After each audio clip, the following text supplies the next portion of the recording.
ستيشن والقطط.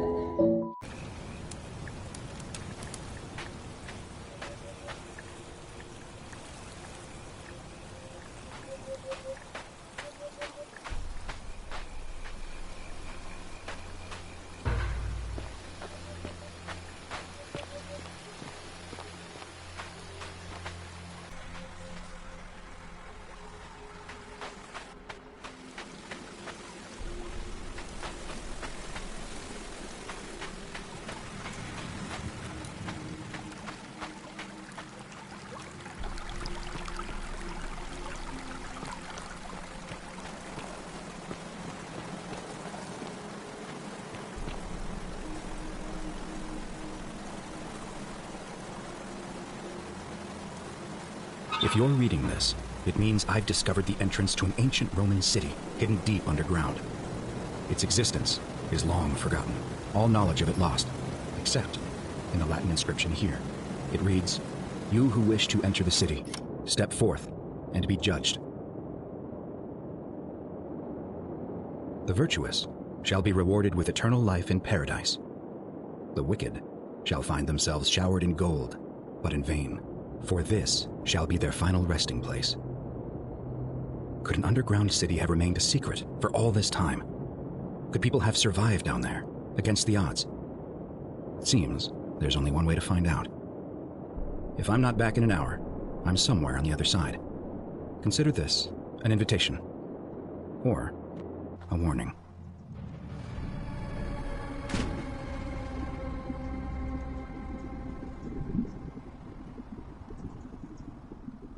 Or a warning. Al Worth.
Whoever reads this, I'm sorry you had to find me like this. And worse, you'll suffer the same fate I did. I've spent a lifetime in this place, going around and around in circles, searching for a way out. The inscription was right. There is no way back.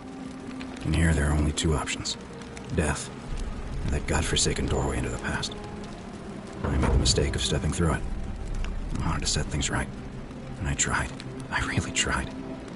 Whatever I did, it took me right back to the beginning. Don't make the same mistake. Better to end it all now and find out what awaits you beyond that portal.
Salve, friend.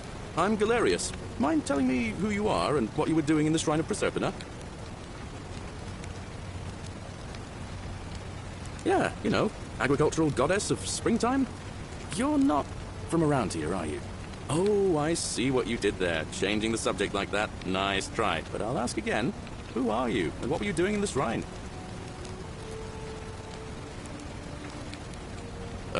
What? I'm speaking Latin. You are too, although your accent's a little strange. And you've just done it again. You're a sly one, aren't you? One more time. Who are you, and what were you doing in that shrine? Oh, is that right? Well, just make sure you don't get lost in any other sacred places you're not supposed to be. Can't have you disrespecting the gods by accident, can we now? But listen, most folks seem a bit confused when they get here, but you seem very lost, and in more ways than one. So let me make this nice and simple for you. Live by our law here, and we'll all get along just fine. Not laws, law. There's just one, the golden rule, and the punishment for breaking it's, well, it's kind of horrific. But our magistrate insists we take all newcomers to see him, so I guess I'll let him fill you in. So then, you coming? Follow me. When I first arrived, I couldn't believe there were people living down here. But, as you can see, we've got a nice little community now. Only 23 of us at the moment, if you count the 3 who are missing. No idea how, since nobody knows a way out. But it's just big and dark enough to get lost in, if you're not careful. Aren't you going to introduce me to your pretty new friend, Galerius? Keep it in your loincloth, Aurelia. I'm taking her to see the magistrate. That pompous old bore won't be magistrate for much longer. Anyone who helps vote him out today drinks at my bar for free tonight. Politics. I'd stay clear of it, and her, if I were you. She's, it's not my place to say. Down on your right is our farm, where I grow all the food you'll ever want. As long as all you want is leek, cabbage, and wheat. That one usually gets a chuckle. The bloodless shadows wander without flesh or bone. Don't mind Livia. She means well. She's just been in a bad place since... Well, you know, I don't know what happened to her. Up here on your right is the chasm. If you've got a weapon, it belongs way down at the bottom. Up on your left is the forum, where you can visit the market or get yourself patched up in Lucretia's clinic in the Shrine of Apollo. Most of us have almost nothing, just what we had on us when we arrived, and what we've been able to make and scrounge up since. And this central plateau is where the magistrate and the other patricians live, so don't expect a warm welcome. Hilarious. You're meant to be working the farm, not trudging dirt into the villas. Take it easy, Horatius. I was just taking our new friend here to see the magistrate. Well, he's asked me to escort the newcomer personally. The farm. Go. Now. You'd better go with him. But just remember, they're not like you and me. Don't let them use you. What was that? What did you just say? I said it'll take some getting used to. Yeah, I'm watching you, farm boy. Greetings, citizen. My name's Horatius. Magistrate Sentius asked me to escort you to him personally. Follow me, please. Follow me. The only thing you really need to understand right now is the golden rule. Let me see if I can explain it this way. When I was serving in the Legion, if there was a mutiny brewing in one cohort, the legate in charge wouldn't waste time finding the bad apples among hundreds. They just divided us into groups of 10, made us draw straws, and whoever drew the short straw had to be executed by the other 9. Didn't matter whether he'd done anything wrong. One of us in 10 would die for the crimes of the collective. We call it decimation. If that seems like rough justice to you, you're in for a rude shock. Because the golden rule is exactly 10 times worse. The magistrate can explain the rest. Who's up these stairs?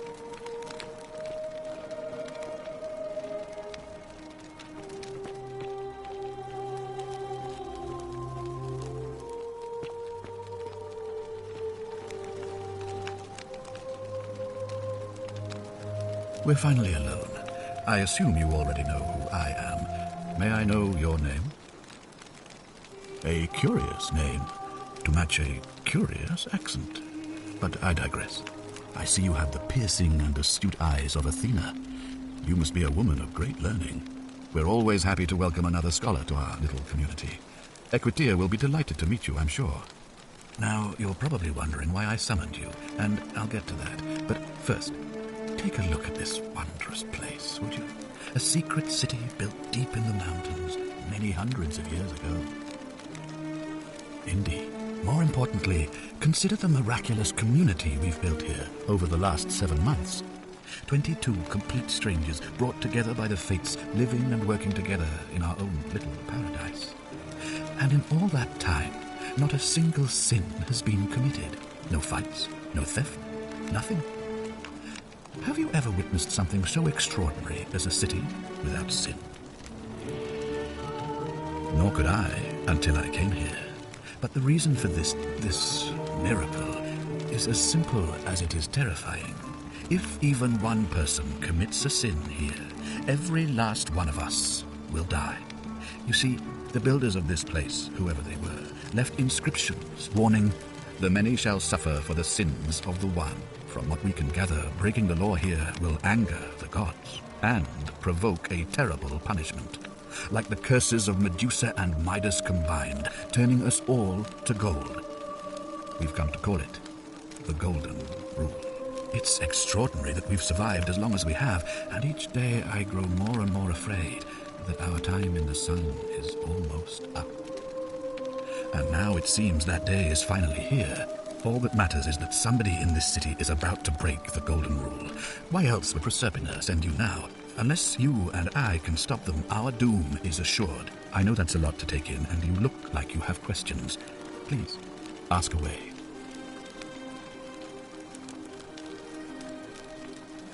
You see, in my search for a way to save my people, I learned of an ancient ritual to Proserpina, the goddess of the cycle of life and renewal. It's said to open a doorway in time, so that if the unthinkable happens, one person can pass through it and travel back to the past. And when I saw you arrive in a flash of light from the goddess's shrine, I knew that person was you. You don't belong in our time, do you? 2,000 years? That is unfathomable. Please, tell me, in your time, what did you see? What had become of us, of this city? I have imagined it, our downfall, 1,000 times, but it still breaks my heart to hear the truth of it. An intelligent question. There was a good deal of debate about that in our first weeks here. Does it refer to crimes, or to some other ill-defined wrong? Of course, everyone agrees on the basics. No theft, no assault, and certainly no murder. But beyond that, it was more difficult to reach a consensus. What about lying, insulting someone, blasphemy, trespass, trying to escape, bribery, infidelity, suicide? As magistrate, I have to exercise leadership, and so I made a decision. We must uphold the laws of the Empire to a standard never before seen. And we must honor the peace of the gods, the sacred accord between the gods and the people of Rome.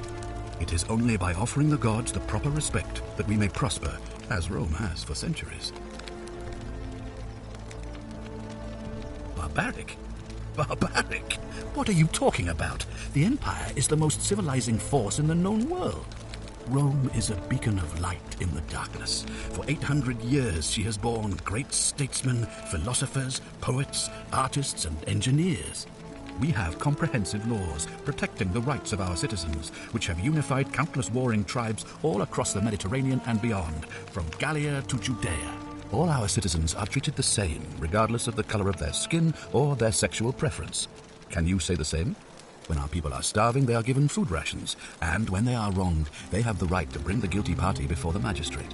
Our laws forbid treason, murder, assault, and rape, as well as theft and arson, and so on.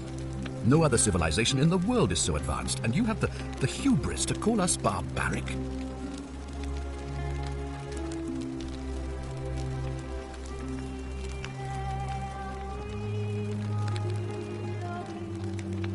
Of course, but with fewer rights come fewer responsibilities, and the right to be protected by their fathers and husbands.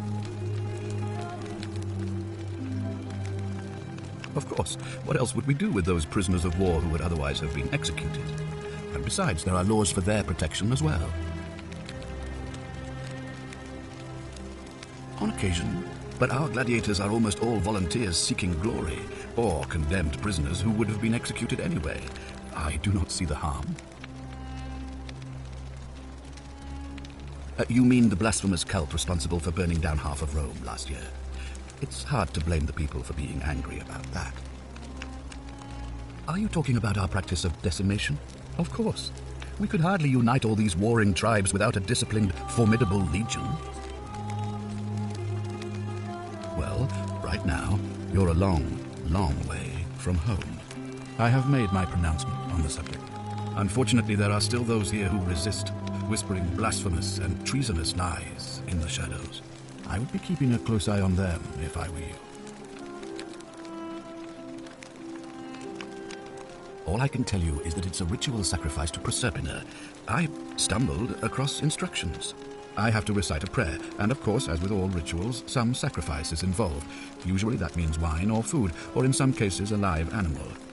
In this case, the sacrifice is rather more costly. The life of the person performing the ritual. I don't suppose you saw any sign of me in the future? I assume that was me. If I'm forced to perform the ritual, it's going to cost me everything. You'll try to make sure I don't need to use it, won't you? Well, I suppose that's all I can ask for. Well, I believe you're in the best position to go around asking people questions. You're new here, and it'll seem perfectly normal. As for me, well, it pains me to say my attempts to impose order have not earned me many friends. I fear I may not even remain magistrate after today's election. The people here would only treat my curiosity with suspicion. You shouldn't have that problem, though, unless, of course, you get off on the wrong foot. Do you ever stare at a problem for so long that you can't see it for what it is anymore? What's needed here is a fresh pair of eyes. The less I prejudice the independence of your investigation, the better.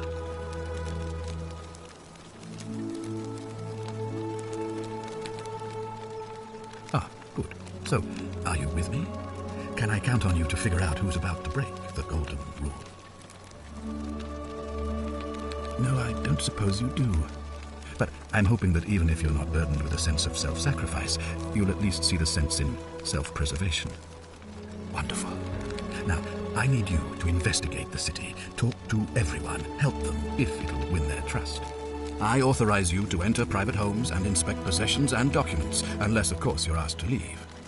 Figure out who the culprit is, and as soon as you have a name, come back and tell me immediately. Oh, and one last thing. If I were you, I'd start my investigation by visiting Lucretia at the Shrine of Apollo in the Forum. I heard wailing from there not long ago. Seems like something's not right.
Oh, another one. Ugh, I wish Horatius would stop letting barbarians in here.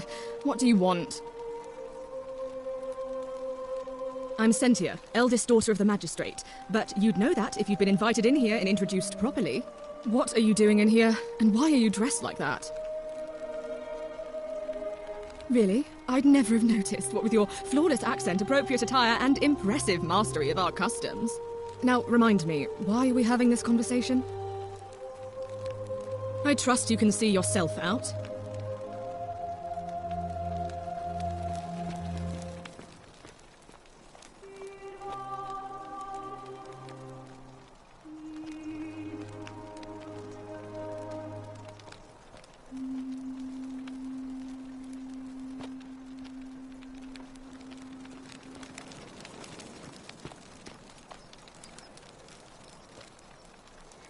That's my room. Leave before I call Horatius.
you've returned. Do you have any news about your investigation?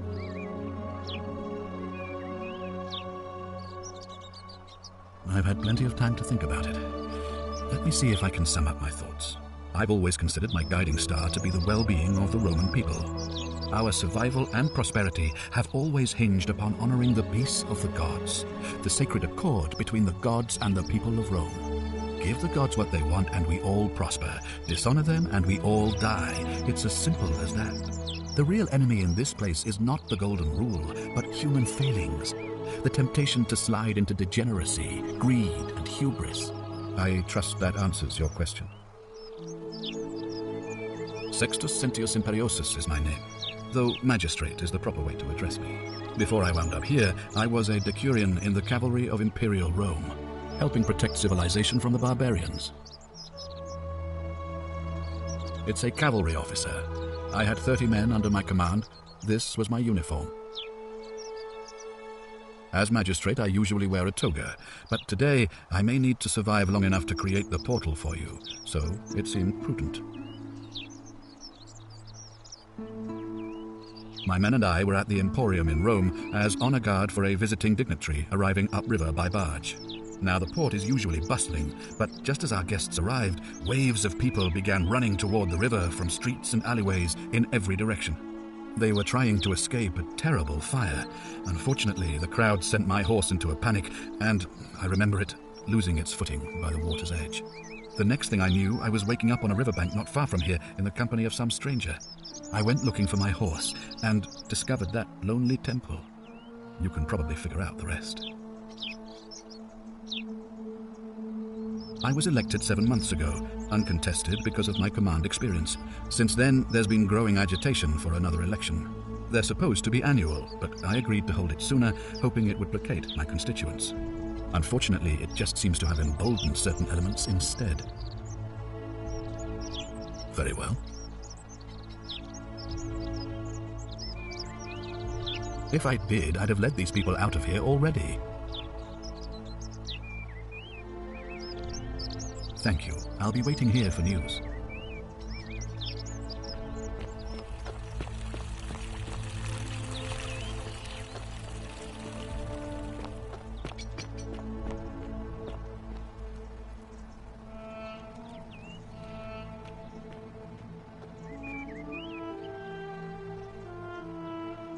What were you two talking about? Don't play dumb. I saw you. Having a shady little chat with old man Sentius up on his balcony. If he's making a last-ditch effort to pick up votes by talking to a woman, he's even more senile than I thought. Everyone knows women can't vote. What else would you be murmuring about on election day? Mark my words, Malleolus is going to be magistrate by the end of the day.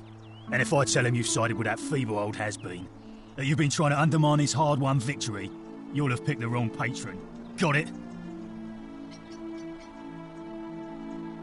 Good, then stay out of it. Nobody likes caput murdae foreigners interfering in an election. Can't hurt. The name's Domitius. You want to get to Malleolus, you go through me. Why? Because I am a gladiator, that's why.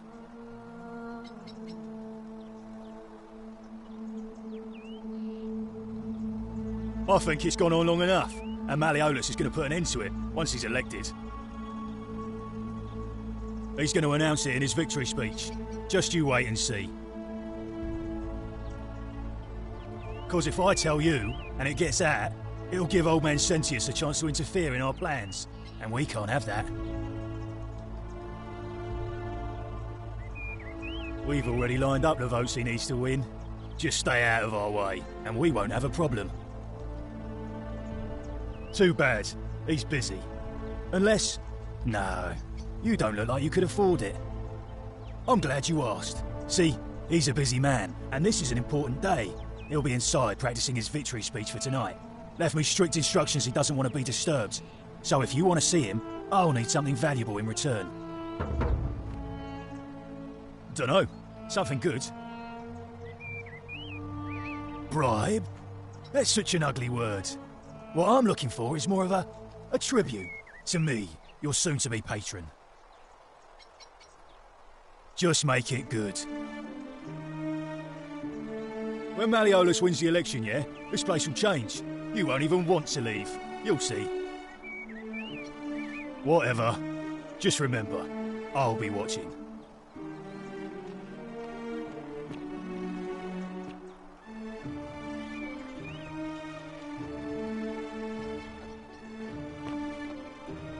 Fresh meat, huh?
Help!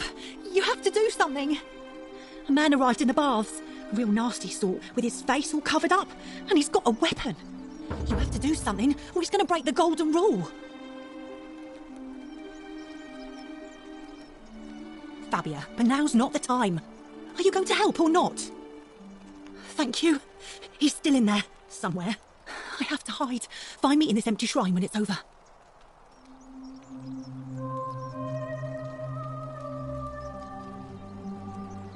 The shrine is collapsing!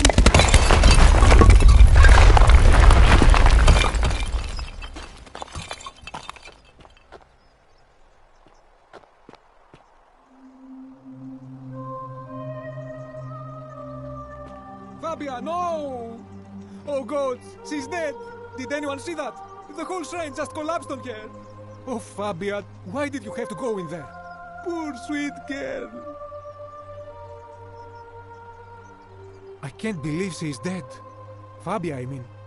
She walked into that empty shrine, and the next moment she is lying dead under a pile of rubble. The gods are cruel and unjust. She was like a daughter to me. I'm sorry, friend. It's not right for me to lay my burden upon you.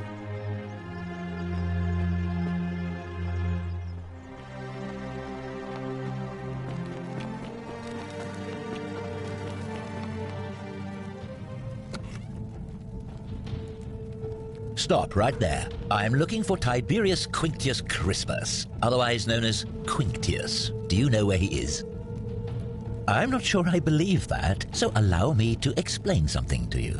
I am here with orders from Emperor Nero himself to find and execute the cultist Quinctius for terrible crimes against the Empire. So, if you tell me the truth, I will allow you to live. But if you lie to me or otherwise obstruct the Emperor's business in any way, I will put this arrow through your chest. Is that understood? You are not off to a good start. When I ask you a question, I expect an answer. Is that understood? Thank you. Now tell me, who are you people, and what is this place? A small community. Ha! I was told Quinctius was a cultist, but I never thought he'd be foolish enough to lead me right to the heart of his mystery cult. Oh, don't play coy with me. I don't care if you're worshipping Bacchus, Magna Mater, or Christ. You lot are all the same to me. Always sneaking off to your secret sanctuaries, indoctrinating each other with your little mantras. The Emperor may have tolerated your activities up until now, but after what Quinctius did, those days are numbered. You say that, but if you're not a cult, then why go to such great lengths to keep this place a secret? So you admit you're not allowed to leave. Threatening me is not going to help you, but in any case, that sounds an awful lot like a cult to me. And I saw the inscription saying, "The many shall suffer for the sins of the one." I take it this is some kind of mantra you all believe? A distinction without a difference. You've clearly been indoctrinated into this nonsense. Now tell me, where did you lot get enough gold to make all these statues? You lot are practicing human sacrifice too. You people disgust me.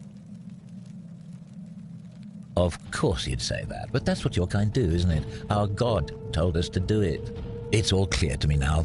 The secret sanctuary, the indoctrination, the mantra, the human sacrifice. You're cultists, there's no doubt in my mind.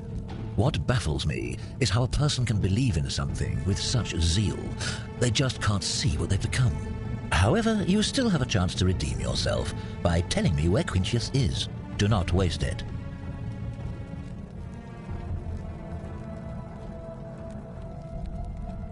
Very well, here's what I know. He's a 40 to 50-year-old man with distinctive eyes, one green and one blue. He's also known to have delusions of grandeur. The Emperor says he and his cult, your cult, are responsible for starting the fire which burnt half of Rome to the ground and killed thousands in the process. Who are you to challenge what the Emperor says? Were you there? Do you have spies and scouts all over Rome, like he does? No, you do not. This is your last chance. Are you going to tell me where he is or not?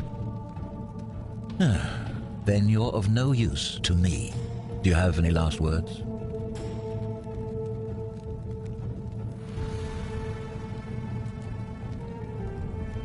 As a matter of fact, I do. Once I'm done with you and Quintius, I intend to kill every last one of you wretched degenerates. And I can think of nothing I'd enjoy more. The many shall suffer for the sins of the one.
Salve, friend. I'm Galerius. Mind telling me who you are and what you were doing in the Shrine of Proserpina? I don't think so. I've never seen you before in my life. Oh, I guess how much did I drink last night? Sorry to have bothered you. Oh, and since you seem to be in a hurry, you should try out this device I made. Worked real hard on it.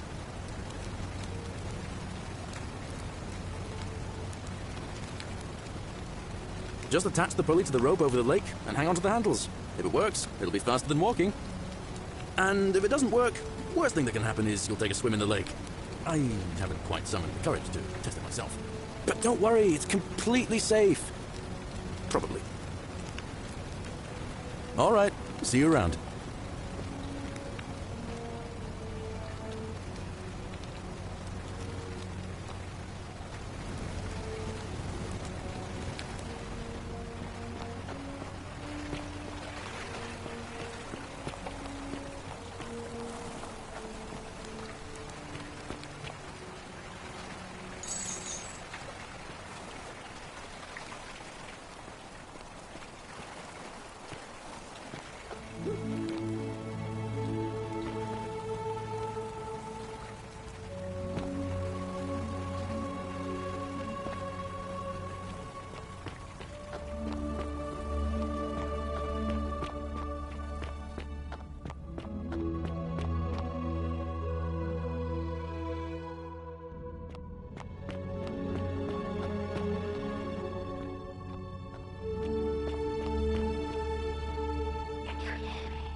Salve, friend. I'm Octavia. Welcome to life under the Golden Rule.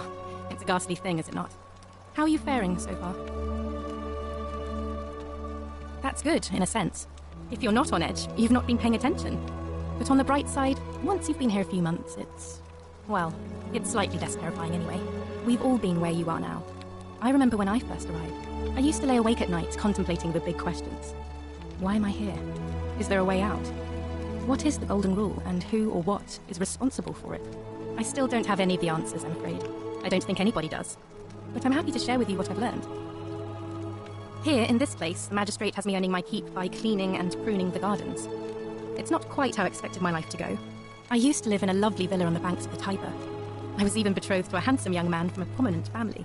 But long hours of menial labour for the good of the community has its own charms too, I suppose. Oh, much the same way as many of the others. When the fires came to Rome, 7 months ago, my family and I fled for the Tiber, hoping to escape on a barge. We were among the fortunate ones with enough coins for passage, but unfortunately, there were a lot of desperate people, and they boarded before we could depart. A scuffle broke out, and I was pushed overboard. The last thing I remember was the water, rising up to hit my cheekbone. I woke up by the river, near that shrine, and stumbled across this place. Oh, that's all right. I'm sure it's all part of God's plan for me.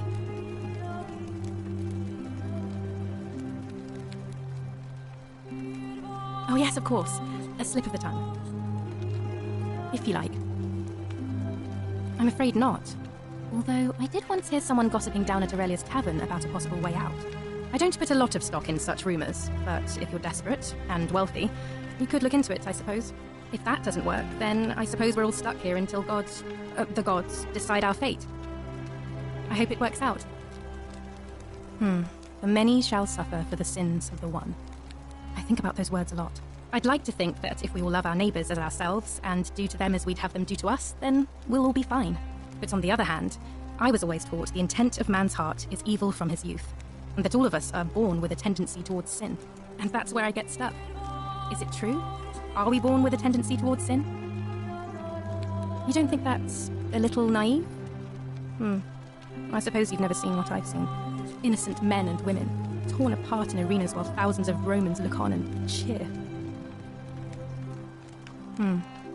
I wish I shared your faith. Please keep that to yourself. I know you're not from around here, but things are very difficult for us right now. There was a terrible fire in Rome last year, and our emperor decided to make us his scapegoats. There were executions. It was horrible. Oh, thank you. You have no idea how much I appreciate that.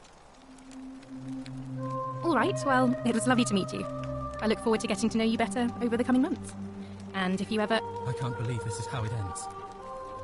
Oh, no. Orpheus, what are you doing? Get back from there. If you lose your balance, you'll fall. That's the idea. What? Why? Why would you want that? Why do you think I'm stuck for the rest of my life, working for a man who treats me like an animal? I know things are hard for you right now. They're hard for all of us. We're all in this together, Orpheus. Please just think this through. If you do this, it could be the sin that seals all of our fates. Is that what you want? I'm sorry, but I just don't care anymore. Please, Orpheus. Help him. If he goes through with it, it could be the end for us all. I don't know what to do. I've never had to deal with this sort of thing. Please, you need to talk to him. Thank you. And please, choose your words carefully. Let me guess. You're going to lecture me on how suicide is a crime against the Empire. I screwed up my life. That's what's wrong. I borrowed money, and when I couldn't pay it back, I wound up in debt bondage. I'll be stuck slaving away for that culus cumulatis malleolus for the rest of my life. I'm out. Wherever you are, Scintilla, my love, I'm sorry. Orpheus, no! I can't believe he went through with it. Oh Lord, that poor lamb. Well, I suppose it means suicide isn't a sin under the Golden Rule. So I guess that means whichever god is responsible for it, it isn't mine. I'll have to let everyone know what happened. And I guess Malleolus will have to clean up the mess in his villa. It's of his own making, after all. and I'd best pray for poor Ulpius.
Ah, a new face.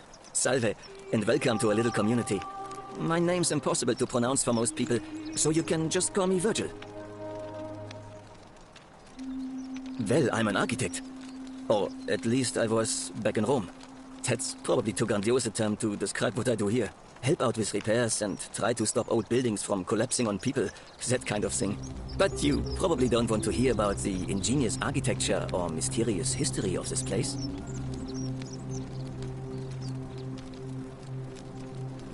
Gladly. Personally, my favorite thing about this place is the aqueducts. Those series of adjoining arches. They're an ingenious feat of Roman engineering with a very practical purpose. They take fresh water coming from outside the city and distribute it all across the chasm. It's funneled below the palace and into a cistern beneath the great temple. Some of it flows down into another cistern beneath the villas, and the rest is funneled to the shrine of Proserpina, where it fills the lake and allows us to fish and farm. Hey, not so loud. Just talking about that could anger the gods for all we know. I'm not saying it's impossible, but you'd have to find a way inside somehow. Just, please, try to be a bit more discreet about it. Oh, I'm glad you asked. Some of these shrines were constructed hundreds of years ago, which means Romans have been arriving here for at least that long. But there's one thing that puzzles me. The oldest shrine in this avenue isn't Roman at all. It's Greek. Well, yes, that could be the reason. Or it could mean that there were Greeks living and worshipping here before the Romans arrived. Which begs the interesting question, who really built this place? And could it be far older than any of us imagine? If only there was a way we could talk to the people who came here before us. The stories they could tell. You mean the Great Temple? This one's a bit of a mystery. Given the way it's positioned so prominently, looking down on us, it's clear that whoever built it felt it was the most important temple in the city. Unfortunately, someone else went out of their way to keep its purpose a mystery. You see, usually a temple is dedicated to a particular god, like Proserpina or Diana or Apollo. Usually, that god is obvious. But in this case, it's unknown. There's an obelisk out the front, which probably used to bear the name of this unknown god. But it appears some barbarian defaced it. And of course we can't get inside because it's locked up tighter than the Temple of Saturn in Rome. And that contains the treasury. So we're all left wondering, which god is that temple dedicated to? And could it be the one responsible for the Golden Rule? Unless somebody figures out a way inside, I suppose we'll never know. Of course. Look, I haven't done anything wrong, if that's what you're thinking. Somebody just has a problem with my preference for male company. And when you grow up in the north, as I did, in the city of Noviomagus, you expect a bit of hostility. The Batavi are not known for their tolerance. I saw enough friends killed or driven away to know the cost of not keeping your personal affairs to yourself. So I hid who I was for, what was it, nearly 10 years? Watching what I said and where I looked. But that kind of fear eats away at you slowly, until living isn't any better than the thing you were afraid of. Needless to say, since I'm now living underground, halfway across the known world, with an assumed name, my openness didn't go down well among the enlightened folk of the Batavi. Nice of you to say, but not necessary. In any case, the Romans are far more accepting, and among them, I get to be who I am. Or at least, I thought that was the case. It seems I was wrong. It's not just graffiti. I have quite a collection of handwritten notes too. The strange thing is, I keep my personal affairs to myself. I've never really been interested in any of the men here. Not my type. So I'm not sure what I could have done to upset this person. If I had to guess, I'd say it's probably one of those cultists. Strange bunch. They insist there's only one god, and that he considers my nature a sin. Can you believe that? If there are any of them here, they won't admit it. Not since they supposedly burnt down half of Rome last year and went into hiding. All I know is, if these threats keep escalating, eventually my secret admirer is going to cross a line and break the Golden Rule. What? Really? I didn't expect that. But thanks. It's always a pleasure to meet someone so selfless. I'm glad you arrived when you did. I'd start by figuring out who the cultists are. Or maybe ask around among the merchants here. Someone who lives or works in the forum must have seen something. But if you find them, please don't hurt or humiliate them. I suspect they're just confused. Some people say it's divine, the work of a god, but I'm not so sure. It just seems so flawed to me. Like it's distinctly human. I mean, once you've been here long enough, you'll notice people doing things that just seem so wrong to you. But this so-called god doesn't seem to care, which means one of two things. Either you don't know the difference between right and wrong, or this unknown god doesn't. And I'm pretty sure I know the difference. Do you? Fair enough. Well, Malleolus is talking about loosening some of the restrictions in this place. And while it's all a bit vague, at least he has a vision. My vote isn't for sale, if that's what you're asking. Nice to talk to you.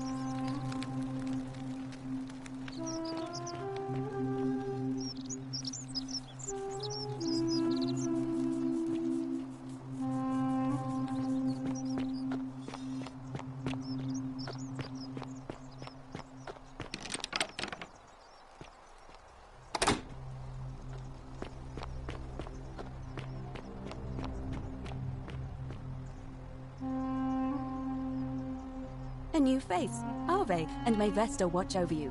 I'm Equitia. To what do I owe the pleasure of this visit?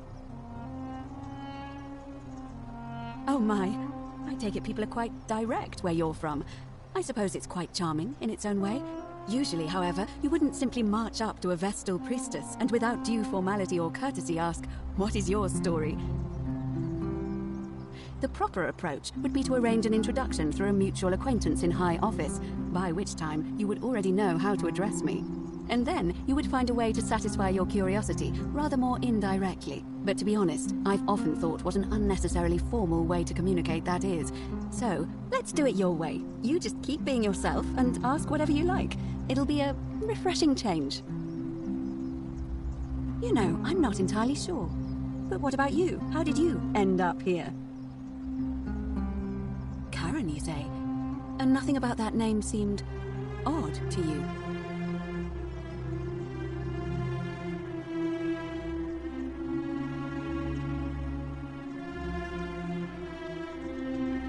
Older. I see. I wonder if... No. I apologize. I don't mean to be cryptic. It's just that you've got me thinking. Have you spoken with any of the others about how they arrived here too? I really think you should. Go around and ask them what they remember and see if you notice any patterns. I know. I just don't want to see what happened to Livia happen to you too. Up until a few weeks ago, she was a perfectly productive member of our little community, darning clothes and cutting hair. She was always so chatty, always seeking out newcomers and asking them where they were from and how they wound up here. And then, about a month ago, she suddenly changed. She withdrew, stopped working and became despondent, started muttering to herself. Galerius and I visited her to see how we could help. But she just looked at us with this haunted stare, called us bloodless shadows and told us we were ignorant of some pattern.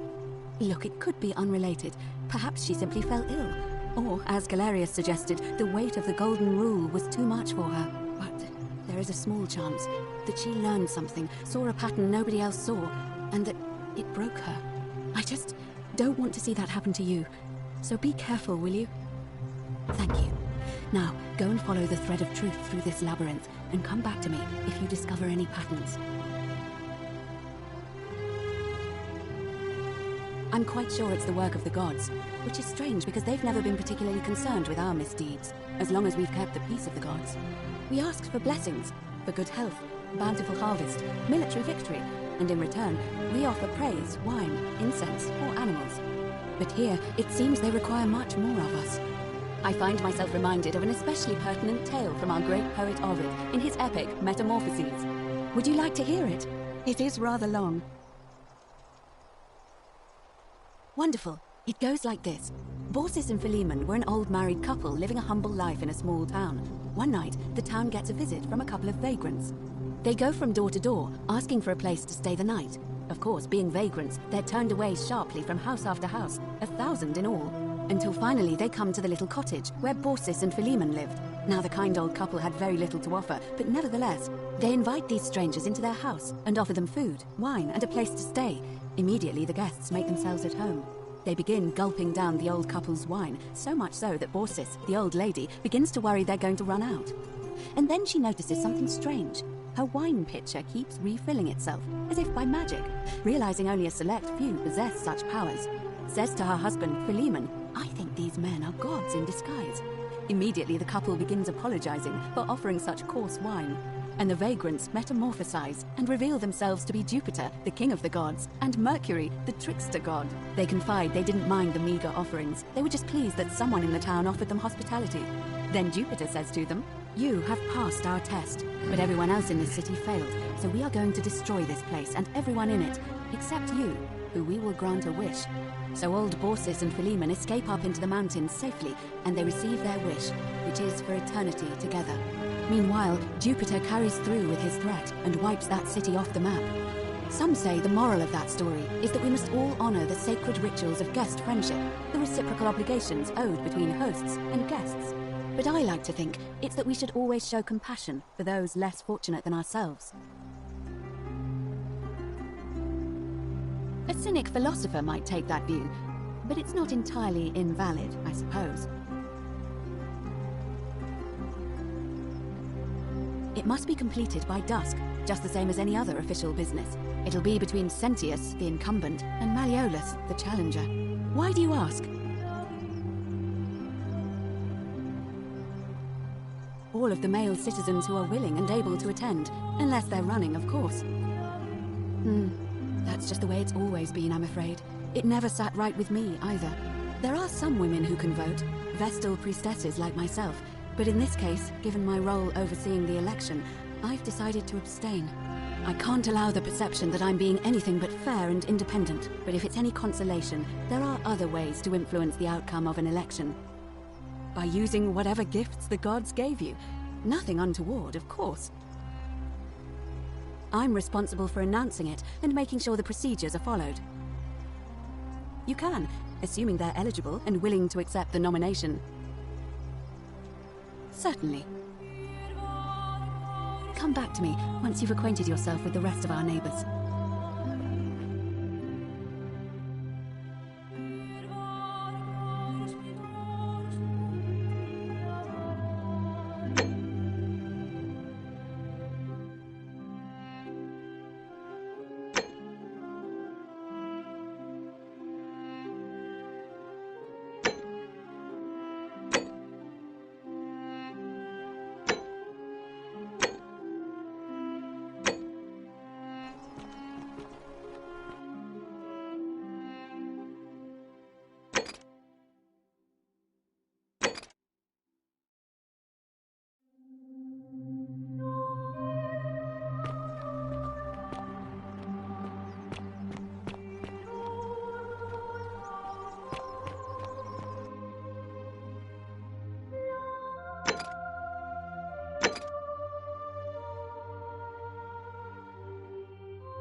Citizen, we're finally alone. I assume you already know who I am. May I know your name?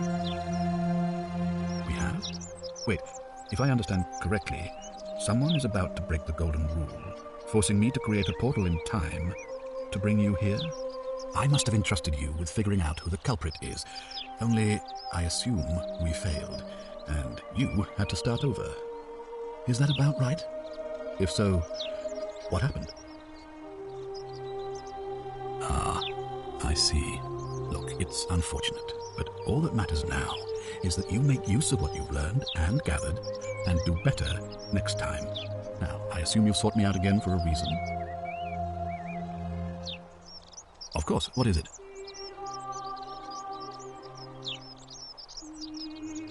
Why then did you say... it doesn't matter. It looks like you'll have to continue your investigation. Thank you.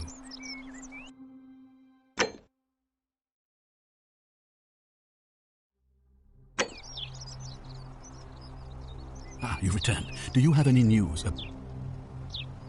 Of course. What? Yes? What? An assassin? What are you talking about? Then what are you doing here talking to me? Why aren't you out there trying to stop him? You'd best go, quickly.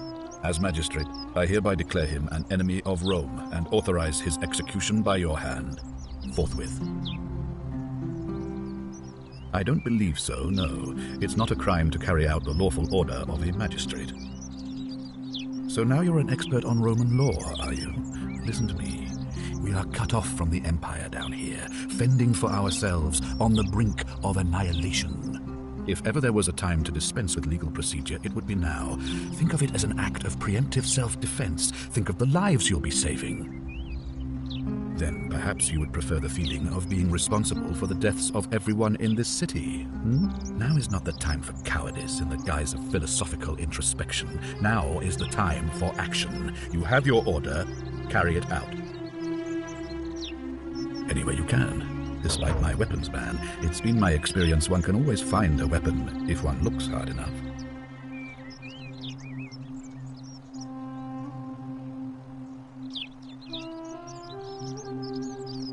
Thank you.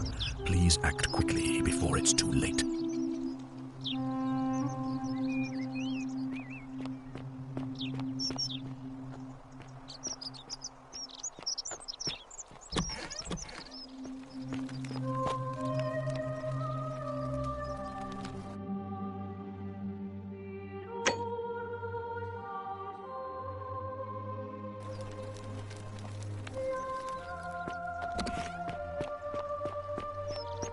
Citizen.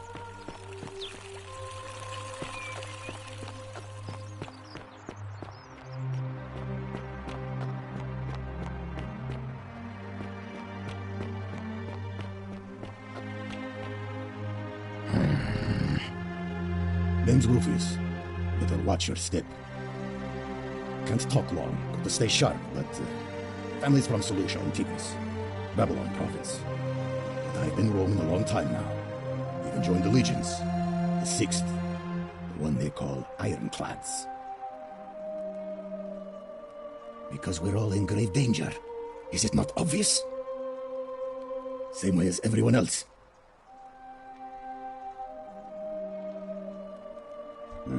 Magistrate made me toss it in a chasm.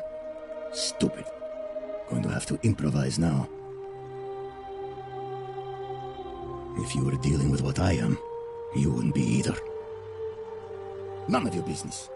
In 20 hips I'm coming, Shula. If we have to. If I did, do you think we'd be having this conversation? I'll tell you this much. I hate the fact that my survival depends on the common sense of other people.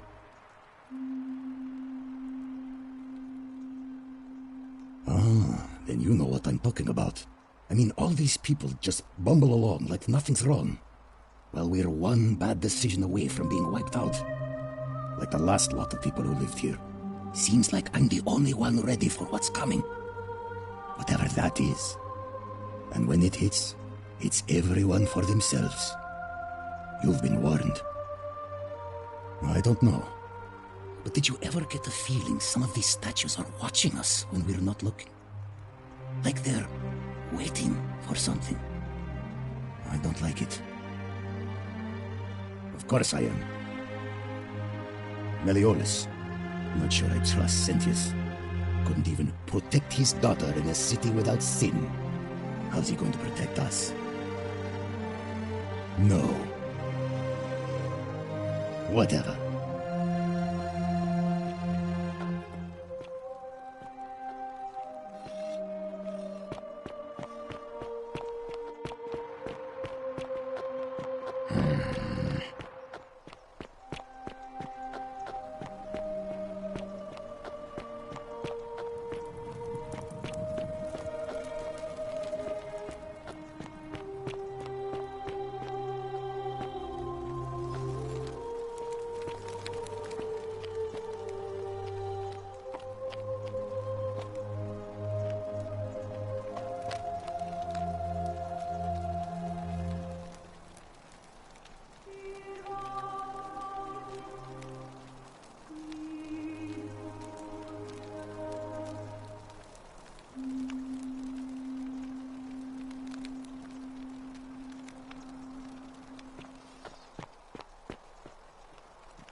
Just as the ocean accepts the rivers of all the world, so this place accepts all the souls.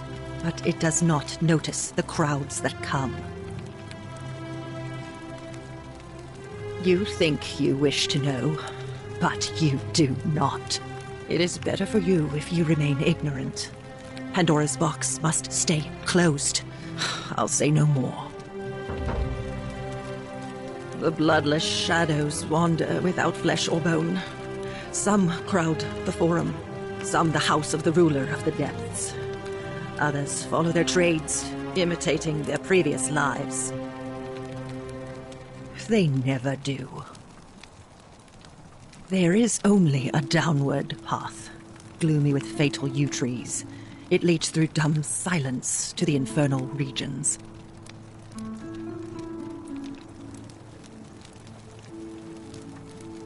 The bloodless shadows. This is their punishment. Help me.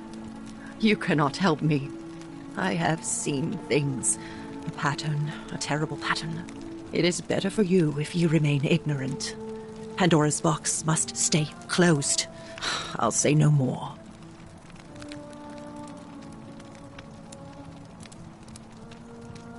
The newly arrived are ignorant of the road before them.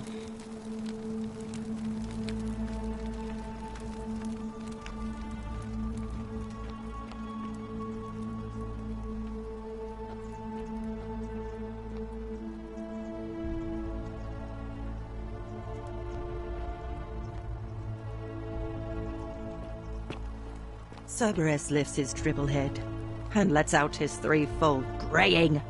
Livia, would you stop muttering like Medea over a cauldron? You'll scare away my customers. They follow their trades, imitating their previous lives, but they are ignorant. This again. You're in a world of your own, aren't you? Ah, you're here. I'm so glad you decided to visit. I'm Aurelia, and I hope I'm not being too forward, but the moment I laid eyes on you, I was intrigued. There's a light in your eyes I've never seen before, a certain learning and sophistication.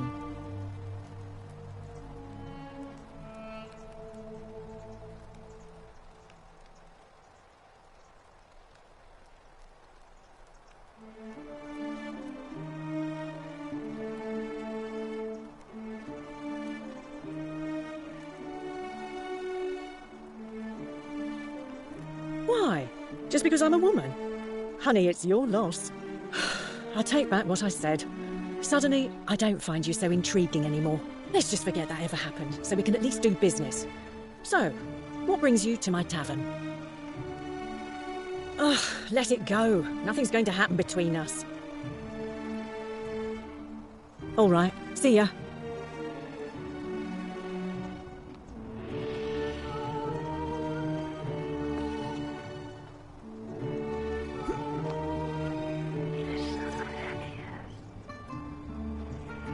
Beautiful.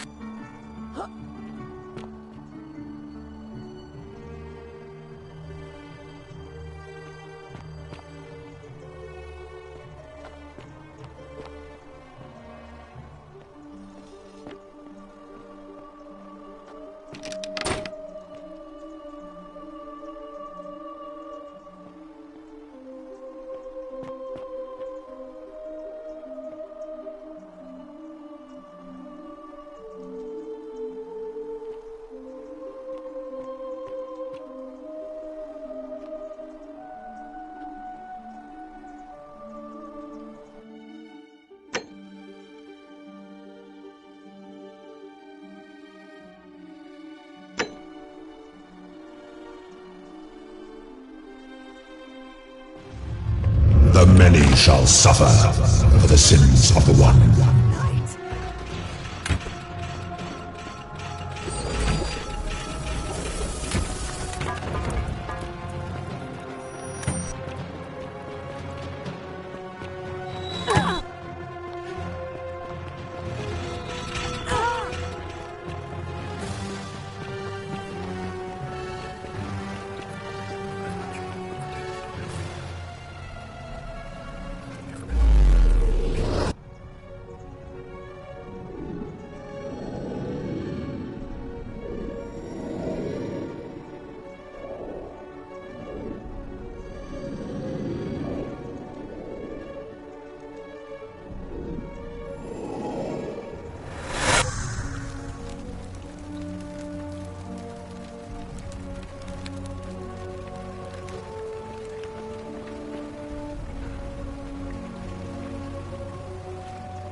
Salve, friend.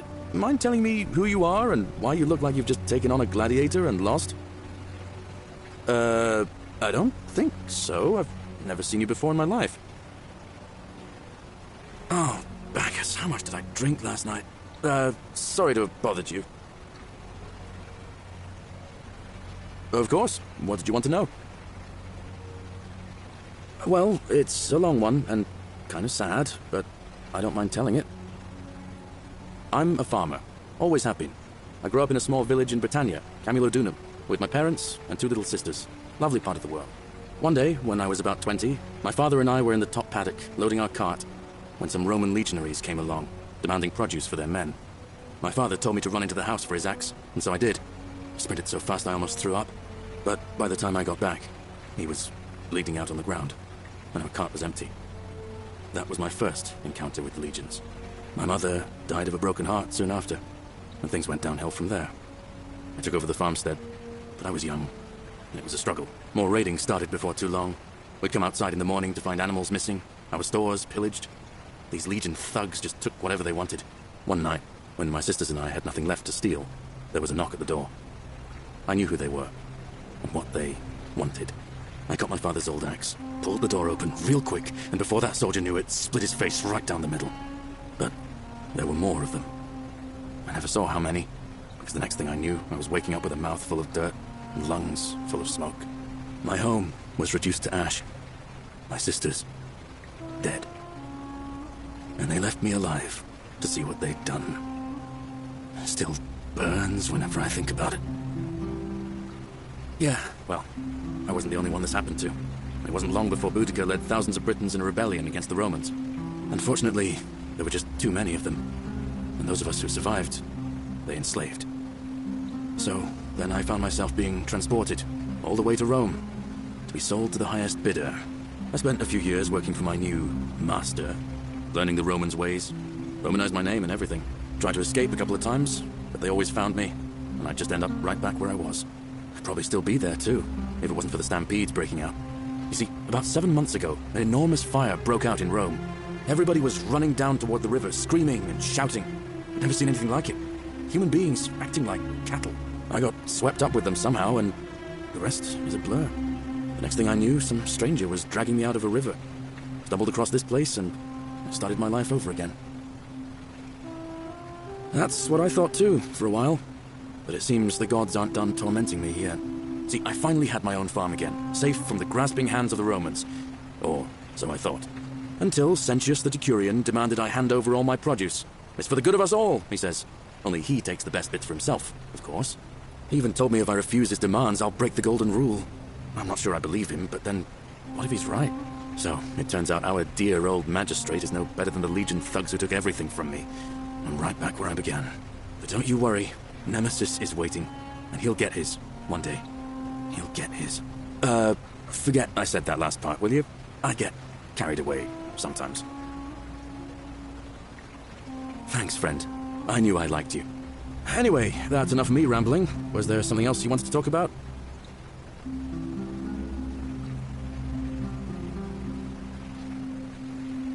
Well, as much as I'd love to get out of here, the harvest's always more fruitful in another man's field, isn't it? But Scintilla, Sentius' daughter, went missing a few weeks back. Could be she found a way out. If anyone knows for sure, it'll be her sister, Sentia, but she'd never tell the likes of me. Oh, I don't give it much thought these days. I mean, everybody here's got their own view about what we need to do to survive. But I say, let's spend less time arguing about what it means to be good and just get on with it, you know? I can't see how I could vote for either candidate. I don't like Sentius much, but Malleolus is almost as bad. Even I could do a better job. Me, a farmer, and I've never given a speech or put on a toga in my life. I've bounced the idea around once or twice, mainly as a way of getting Dooley set free. God knows Sentius is never going to do it. But from what I hear, Malleolus has the election stitched up. Nobody's going to take him on and win. And maybe that's not such a bad thing. I mean, he talks a lot about freedom, so I'm hoping if he's elected, he'll release Dooley from his cell. And that's good enough for me. Because Sentius put him there. Poor Dooley was just wandering around looking for some imaginary treasure. Now a magistrate accused him of being a thief. That's nonsense, of course. Dooley's the most harmless man you'll ever meet. But Sentius really has it in for him, for some reason. Gladly. All right, see you around.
Salve, friend. I'm Octavia. Welcome to life under the Golden Rule.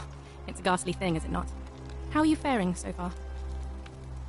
All right, well, it was lovely to meet you. I look forward to getting to know you better over the coming months. And if you ever... I can't believe this is how it ends. Oh, no. No. Orpheus, what are you doing? Get back from there. If you lose your balance, you'll fall. That's the... What? Why do you think? I know things are hard. Please just think this through. I'm sorry, but I just... Please, Orpheus. Help him. If he goes through... Thank you. And please. You know about that? How is that possible? I mean, I've never mentioned it to anyone. Well, if you say so. You don't understand. I don't want to hurt anyone. I just want it all to be over.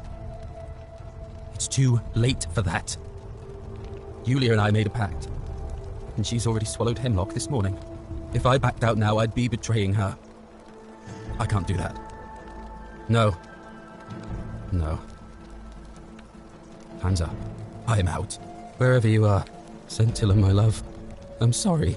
Ulpius, no!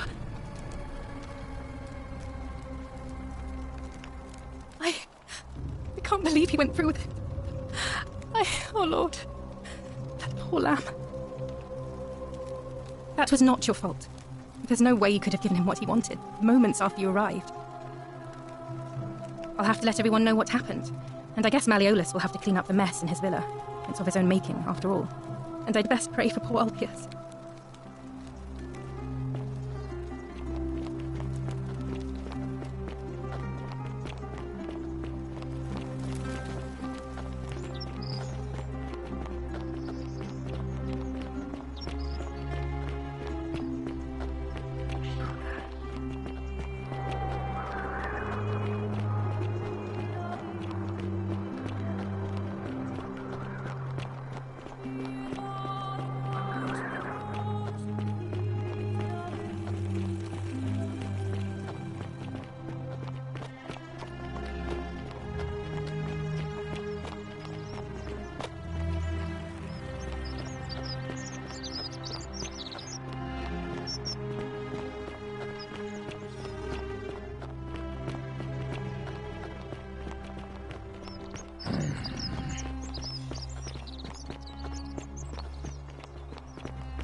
Them's roofies.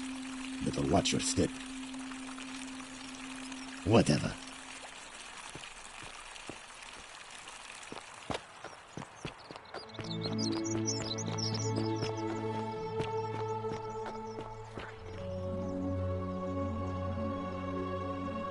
A new face. Ave, and may Vesta watch over you.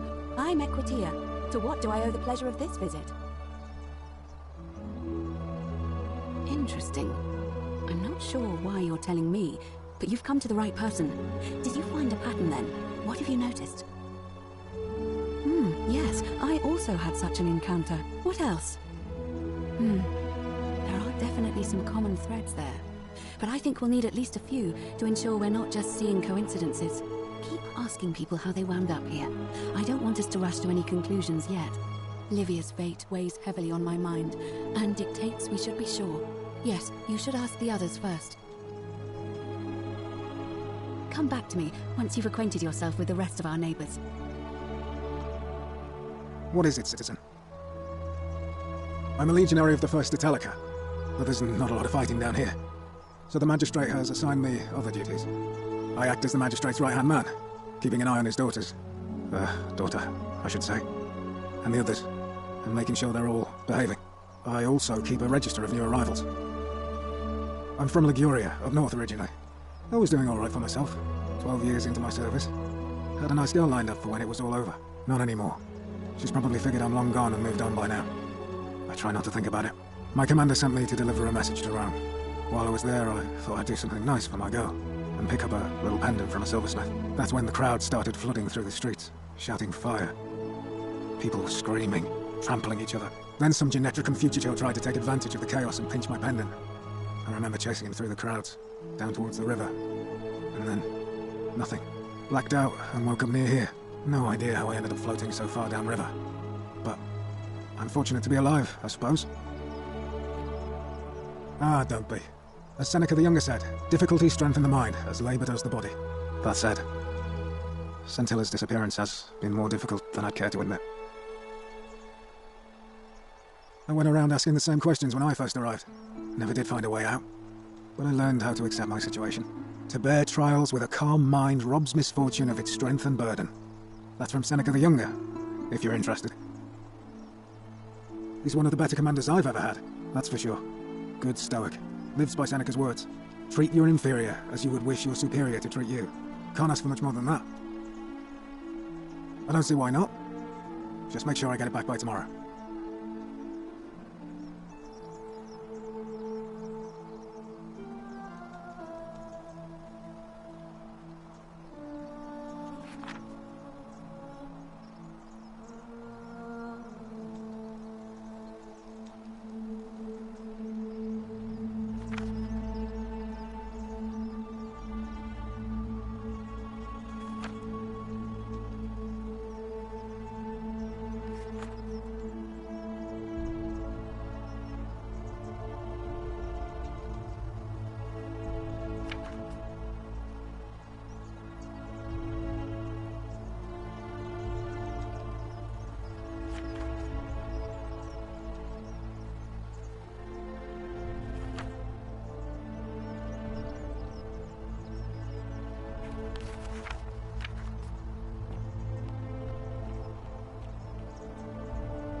Of course.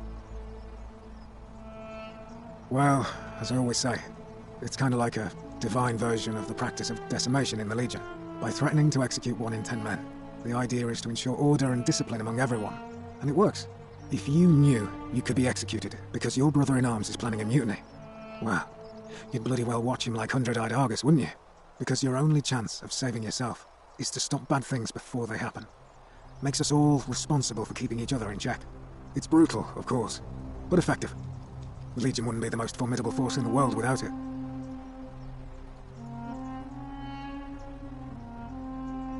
What's done is done. I was forced to execute my brothers-in-arms, and those memories will always visit me in my sleep. But life is harsh, and I've come to accept my lot. As with the Golden Rule, I don't have any control over it, so railing against it would be like trying to stop the seasons or the tides. As Seneca the Younger wrote, True happiness is to enjoy the present without anxious dependence upon the future, not to amuse ourselves with either hopes or fears, but to rest satisfied with what we have, which is sufficient. For he that is so wants nothing. War crime. Isn't that a contradiction in terms? As Cicero said, in times of war the law falls silent. Seems that way. War crimes. Ridiculous. If you like. Not that it's any of your business, but my loyalty is and always will be with Sentius. Unfortunately, I don't think my vote is going to make any difference today. See, Domitius has been going around town, shoring up votes for Malleolus with lies, bribery and intimidation. The man's a savage, but he's a gladiator, so people fear and respect him more than they should. Sentius knows about it, of course, but he doesn't have the same rat cunning as Malleolus. This place will be different with that sleaze at the helm. But I try not to worry about things I can't change. I appreciate the thought, but you're new here, and I just can't see how you could make an impact in the time between now and the election this afternoon. In any case, if you're interested in the election, go and have a chat with Equitia, the Vestal Priestess. She'll be overseeing proceedings. What business is that of yours? A lot of people have been looking for her, but it's been 3 weeks, and we've found nothing. What makes you think you can do better? I suppose that's true. Scintilla was always a kind, well-behaved young woman. I admit, her disappearance really caught me off guard. If anyone knows something, I'd expect it to be Sentia, Malleolus, Claudia, or Domitius. But none of them will tell me anything. You might fare better, though, I suppose. Fine. All right. Please keep an eye out for anything that might lead us to Scintilla.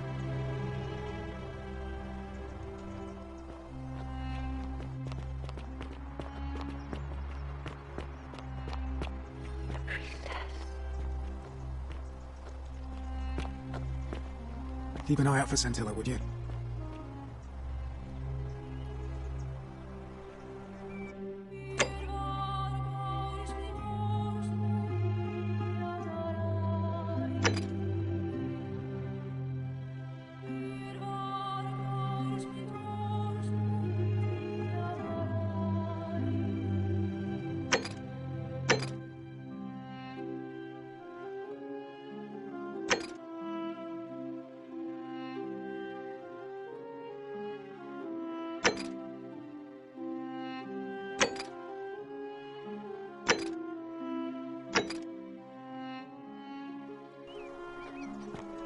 Oh, the moon.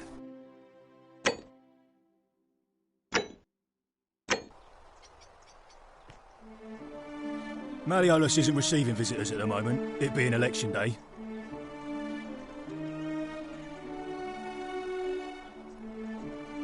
Listen, I don't abduct women.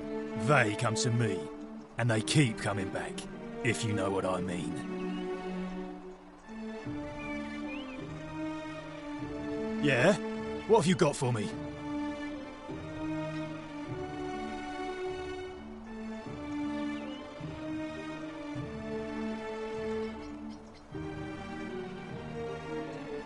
What's in Coolio Mio? Just make it good. If you set one foot in that villa without permission, I'll skin you alive, you Pusilla Semitarius Mocus.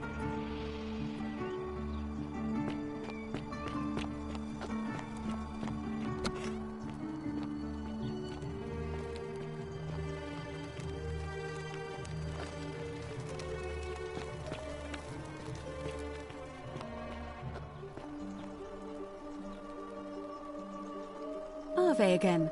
Did you find what you need? And did you notice anything? A pattern? Yes. I understand many of our friends were carried here by a river current. What else? There are keep asking people how Livia's fate weighs heavily on my mind.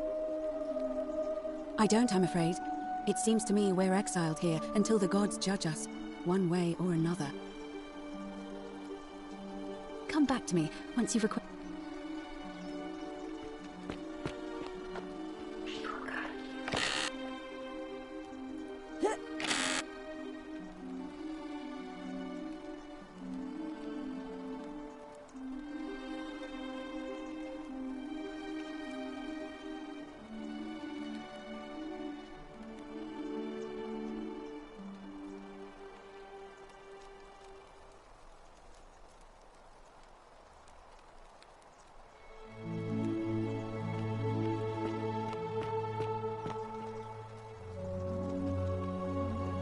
survey again.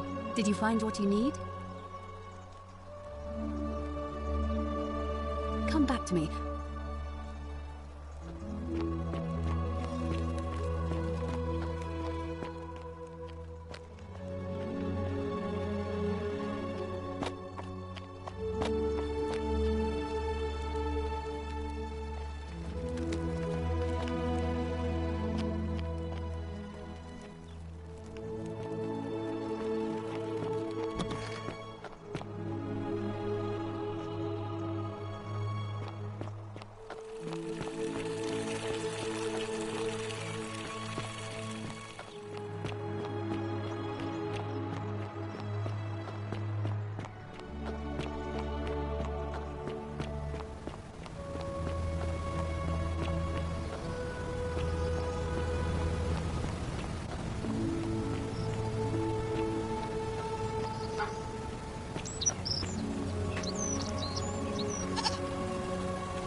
I love your clothes.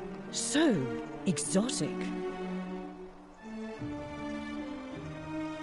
Ah, you're here. I'm so glad you decided to visit. I'm Aurelia, and I hope I'm not being too forward, but the moment I laid eyes on you, I was intrigued. There's a light in your eyes I've never seen before, a certain learning and sophistication. What was that? Some kind of joke? If it was, it wasn't funny. I take back what I said. Suddenly, I don't find you so intriguing anymore. Let's just forget that ever happened, so we can at least do business. So, what brings you to my tavern? You know, normally, I'd expect you to buy me a drink before asking if I want to get out of here.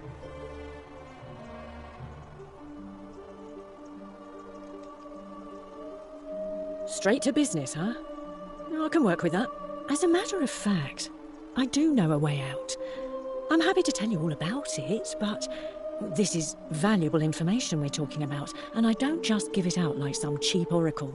So, how badly do you want it? Is it worth, say, 1,000 denarii to you?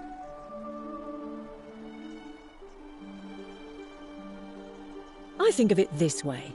I have something of value, and I'm willing to share it for a price. That's not unethical. That's just good business. Now, do you want it or not? Simple. It's a one-way trip, and I'm not ready to go just yet. I like my life here. One day, maybe, but not now. Well, I can't tell you too much, or you'd figure it out for yourself. But I promise you, you'll never have to spend another hour in this city ever again. Ha! It's hardly my fault if people misunderstand the terms of a deal. I mean, it does say, let the buyer beware, right outside my tavern. I just try not to think about it. Drink helps with that.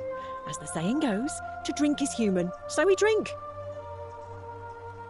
Certainly, for 10 denarii. Have you met Livia?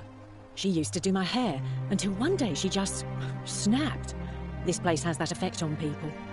Now, she just stands around, caked in filth, muttering nonsense to herself. It's a real shame. Now I have to do my own hair. I hear that if Malleolus is elected, he's going to throw a small festival to celebrate, with entertainment and everything. Can't wait to find out what it is.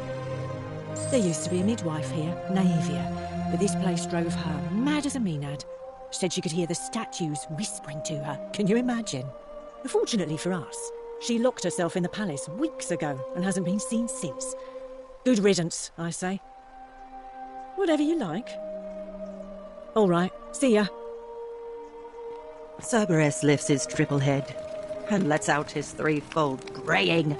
Livia, would you stop muttering like the deer over a cauldron? You'll scare away my customers. They follow their traits.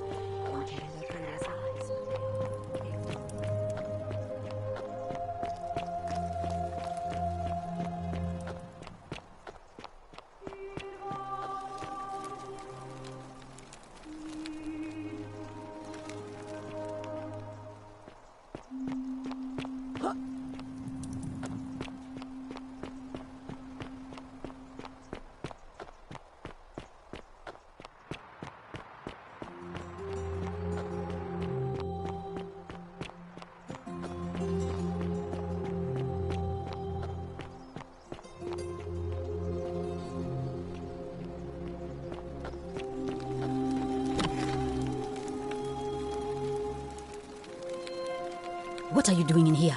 Can't you see this woman is dying? She's been poisoned. She needs the resin of a plant called Sylvium, but that Culus cumbulatus Decius won't give it to me. It's too late. She just slipped away. She was poisoned. She came in here frothing at the mouth. Normally I'd treat her with resin of Sylvium, a rare plant which is perfect for this sort of thing. And I knew Decius had some at his market stall, right around the corner. So I ran over there, but he just looks at me with this evil smile and says, "That'll be 1,000 denarii." There was no way I could afford that, and he knew it. Then that toad shrugs and says, "Supply and demand. I guess you don't value your friend's life that highly." Anywhere else, I'd just pay a thug to steal it from his stall, but there's no way I can do that down here with the golden rule. So all I could do is come back here and just watch her die. I kept on apologizing.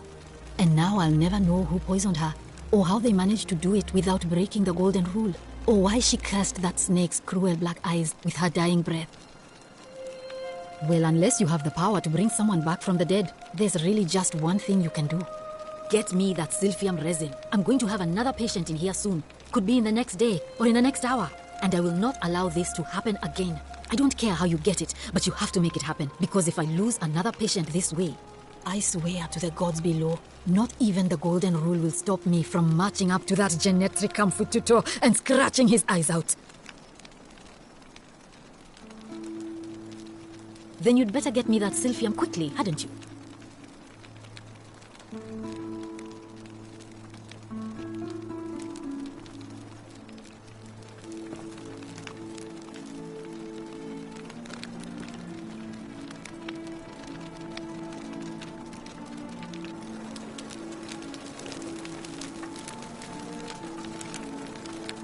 May Apollo keep you safe.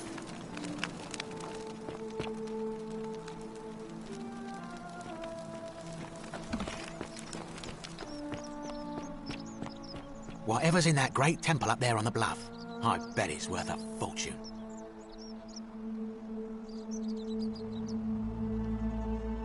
Salve, stranger, and welcome to our idyllic little slice of the Empire. I'm Decius. Terrible shame what happened to Julia, but we just have to carry on, don't we? You mean, how did I end up here? That is a lengthy tale. All right. Well, you see, I'm in the business of procuring rare and precious objects liberated from the enemies of Rome. Mostly sculptures, vases, the occasional slave, fetch a magnificent price in Roman high society. Had myself a nice little shop in Rome, just off the Forum. Lots of foot traffic and close to the docks. Good place to be when the fires broke out. See, about 7 months ago, half of Rome caught on fire. Everyone who couldn't get to an outer gate was running for the river, open to escape by barge. So I gathered my coins and some priceless vases into a cart and had my most loyal slave girl, pretty young thing named Acantha, push it for me. All the way down to the river, I'm elbowing for a stampede of people, turning back now and then to make sure she hasn't legged it with my valuables. But, to my surprise, we make it, and I see this barge loading up, and it's so full it's almost sinking.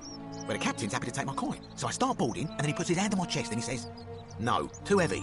The cart or the girl." So I did what anyone would have done. The girl? Weren't you listening? All my valuables or the girl? I mean, I can always buy a new slave girl if I still have my money. So I put my hand on the car, and I guess she realised what was happening because those pretty black eyes of hers go all wide. And in one swift motion, she topples the whole bloody thing into the Tiber. Naturally, I dived in after it, hoping to salvage my fortune. Only, I guess I must have hit my head or something, because everything went black. When I came to, I'd washed up on the riverbank, not far from here, with nothing in the world but a single silver coin.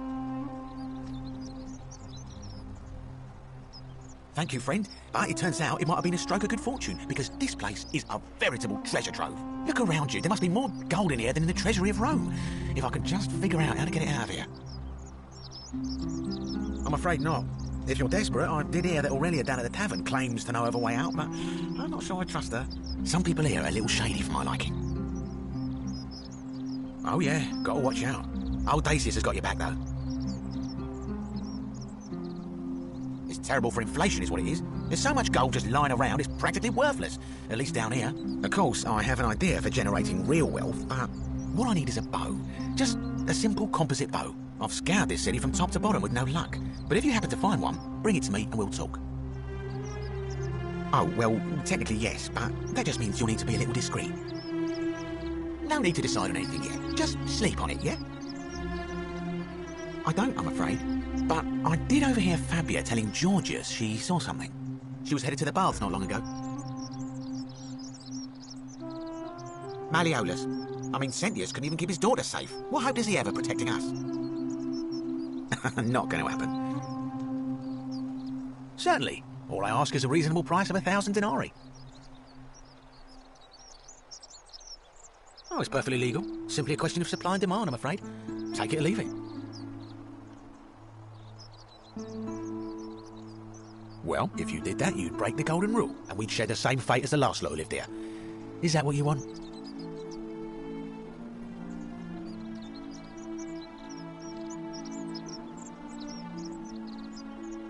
Do you think I don't know a bluff when I see one? Nice try. Oh, you have it. I'm impressed.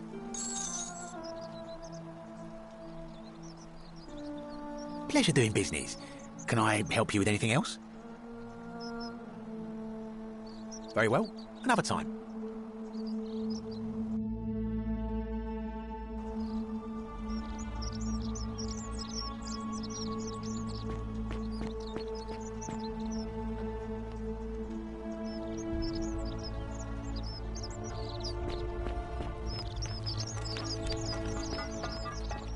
Salve. Ah, a new face. Salve, and welcome to a little community. My name's impossible to pronounce for most people, so you can just call me Virgil. You arrived on a sad day, friend. What with Julia's death? I wish we could have met under better circumstances. You wouldn't believe how often the new ones ask that question. But I'd tell you the same thing I tell everyone else. There are much worse places to live out your days. You might have a few sleepless nights thinking about the golden rule, but once you get used to the fear, knowing that a single slip-up could cost you everything, it's not too bad. Nothing new to me, anyway. Nice to talk to you.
Ah, a fellow traveler from a faraway land.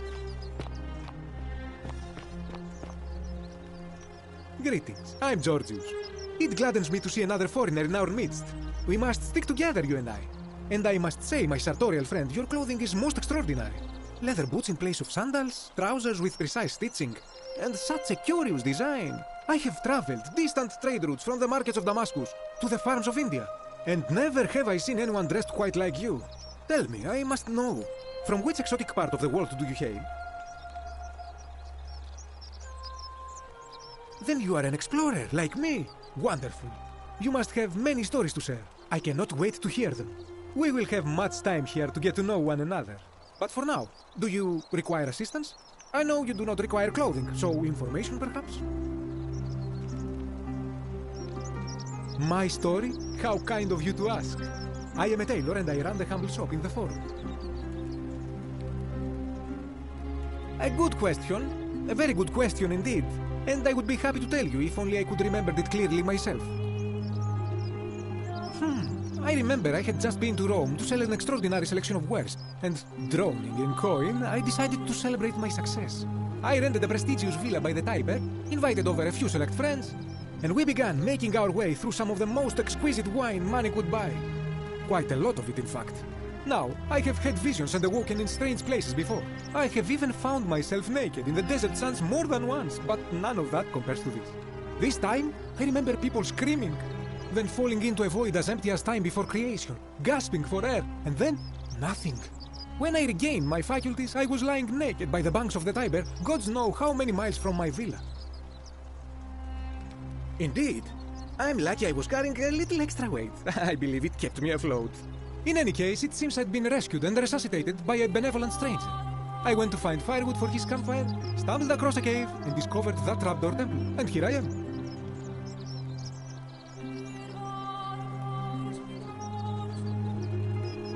You mean to say, with all the turmoil and terror of the Golden Rule, and so few customers, why bother setting shop at all? I'll tell you, it is precisely because of the Golden Rule that I wish to remind my friends of the importance of looking one's best.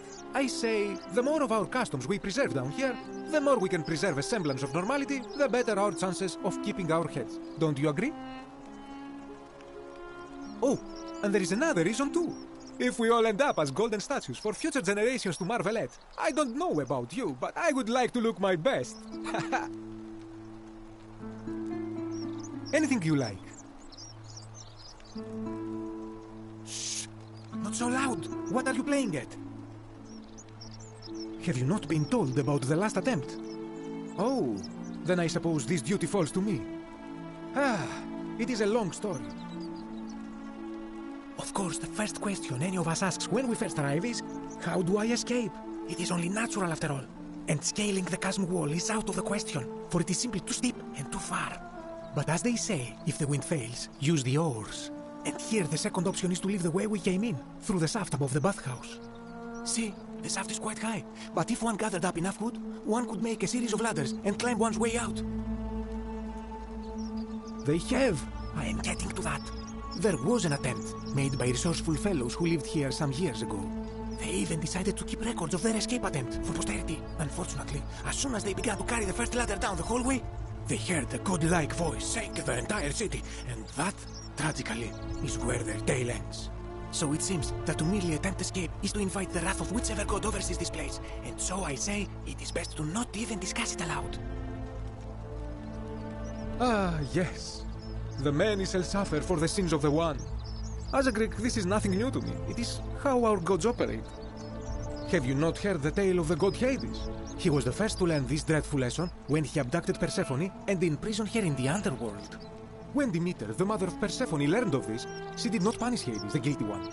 Instead, she changed the climate of Earth so that it became hot and dry. Nothing grew. The grain turned to empty husks and the rivers dried up. Innocent people died by the tens of thousands until at last the other gods were forced to act, lest they have no worshippers left. So yes, we know this rule. This has always been the case. The Golden Rule has merely brought it into focus. If we are to survive, I say we must each keep the simple wisdom of Thales of Miletus, first of the 7 sages of Greece, who said, avoid doing what you would blame others for doing. It does, doesn't it? But it is not enough for us to do this alone. For even if 99% of us adopt this principle, that will never be enough. Sadly, no matter how well we protect ourselves, the life's work of many good people can be undone in the blink of an eye by a single selfish act. Ah, the voice of experience. I am sorry for your loss, my friend. But on a lighter note, I will say one thing for the Golden Rule. For all their grim and haunting poses, these golden statues do make magnificent models for my clothing, do they not? That, my friend, is quite the dilemma. But after some reflection, I'm leaning toward voting for Malorus. I do not enjoy the thought of another visit from Domitius if I voted the wrong way. Nothing comes to my mind, my friend. This is troubling, is it not? I'm afraid I have no idea. It is ridiculous, though. Virgil is a fine man. But my young friend Fabia confided in me that she saw someone leaving graffiti on his shop front last night. Perhaps you should ask her about it. I hope that our paths cross again soon, my friend.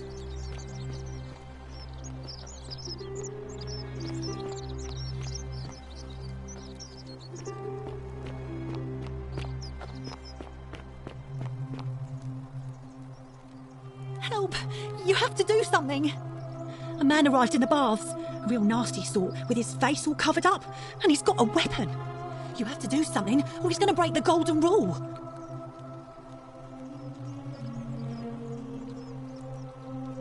None of us do.